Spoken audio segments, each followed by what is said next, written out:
When most people start to play Dead by Daylight, they choose one of two roles and stick to it. Those roles, of course, being Killer and Survivor. However, after a short while, these players are faced with a decision.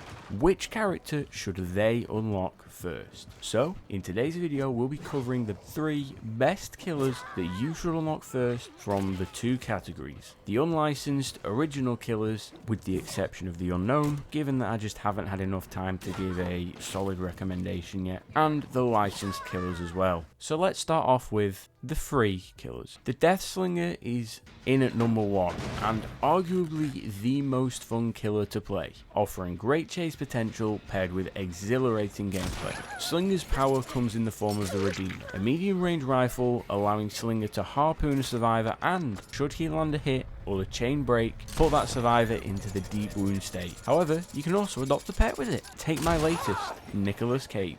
Here, you can see us going for a walk. Aww. Slinger's one of the few killers whose versatility allows him to be viable on every map, while simultaneously giving great mind game potential and offering solid counterplay to survivors. Slinger's in a pretty sweet spot, where survivors won't immediately give up when they see you, despite knowing how strong you are, which is another great thing about him. And he's relatively easy to pick up, making him a great choice for anyone new to the game. At number 2, we have one of my favourite killers, the Oni. Oni is insanely powerful, however, he does take some getting used to, requiring a reasonable degree of both skill and counter looping knowledge. For example, the TNL wall is one of the best tiles in the game. However, it's counterable rather easily by the killer so long as they know to loop it anti-clockwise. One of Oni's biggest downfalls is that he needs a good early game in order to not only attain his power but also to apply pressure on the survivors, and knowing niche looping things like that is vital in order to ensure you get your power as soon as possible. However, one of his greatest strengths is that he can come back from any game, no matter how bad it started, due to his insanely good power. His power allows the player to speed around the map at ludicrous speeds, downing survivors in a single hit by either hitting them from the dash or charging up a lunge. Whilst his dash is hard to learn to control, and his flicks do take some getting used to,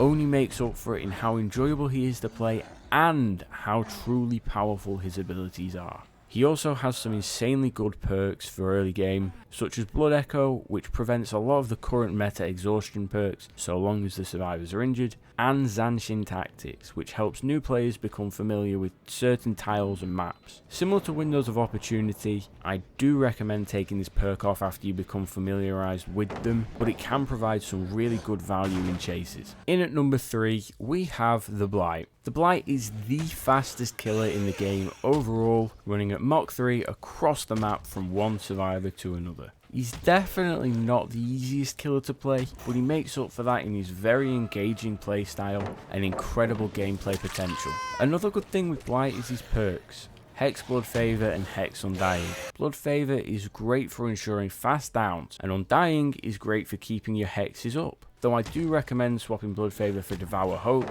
later down the line. Blight has always been one of the stronger killers in the game due to his ability to put constant pressure on survivors, up there with both the Nurse and the Executioner. His fast-paced gameplay paired with his insane potential make for a killer I'd highly recommend you pick up. The only downside with Blight is how he somehow slips off of every single object in the game. It's so inconsistent. One tree, you'll bounce right off, no worries. Then the next one, you're slipping all over the gaff. Make it make sense behaviour. Now we have some honourable mentions. The Artist and the Spirit. Artist's just a really strong killer, and Spirit, she's one of my favourites, but she's definitely not for everyone. And now we go on to the licensed killers.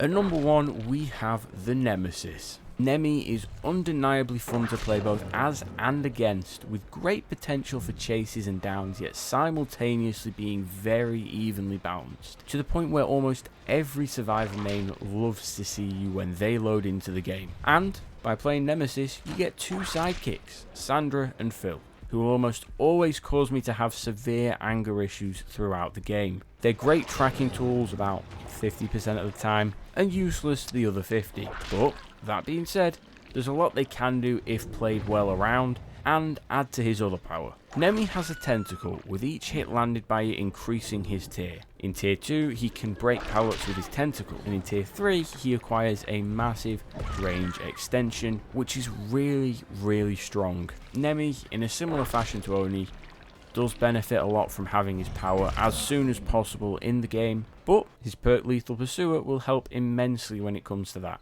allowing you to see the auras of all survivors when the trial starts. And he's fairly intuitive to play, rather easy to pick up, so will be a great addition to your killer roster and one of the better licensed killers to unlock first.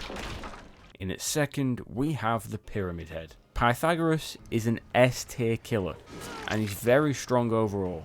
There's so many aspects to his power, from the Cages of Atonement to the Power Fakes into an M1, that give him a steep learning curve but a near limitless skill ceiling. The Executioner has one thing in common with almost every other killer on this list, and that is that his gameplay is very fast paced, allowing you to be in chase more than you're not. He has built-in killer instinct if a survivor steps onto his trails, giving him arguably the best killer tracking in the game, passively, and he has a lot of diversity in his kit, enabling you to leave out some perks you may want on others. For example, his Cage of Atonement may encourage you to replace Agitation with an early game perk like Corrupt, whereas on another killer such as the Nurse, you're probably going to want Agitation to ensure you get to hooks on time. Regardless, Pyramid Head provides fun gameplay and every game will be in your favour.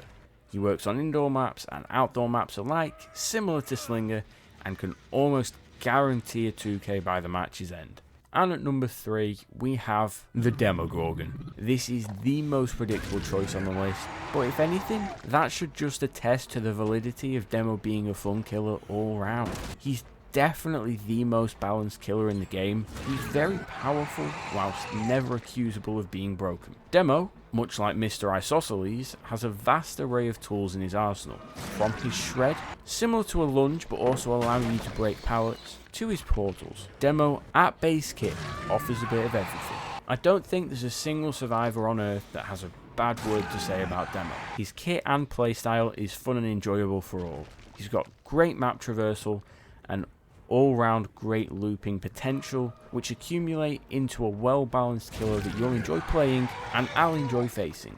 And now onto the honourable mentions. Michael Myers, pretty weak killer, but his add-ons change his playstyle immensely and some of them are incredibly fun to play. And finally, Wesker. Wesker is admittedly very fun to play. The only reason I haven't put him in the top 3 that I'd recommend is because of how overplayed he is. I get a Wesker like every 3 matches, and don't get me wrong, he is fun to play, but me and all my fellow Survivor players would appreciate one less Wesker player out there. And those are the killers I'd personally recommend you unlock first from both the original and licensed categories. If you have any questions or a different list entirely, leave them down in the comments and I'll be sure to respond. This is the first vid I've ever tried scripting, and to be honest, as of writing this, I'm not sure how it'll turn out. I definitely think it could have done with a few jokes sprinkled in and, you know, a bit more of a variety, but I'd really appreciate some feedback on the vid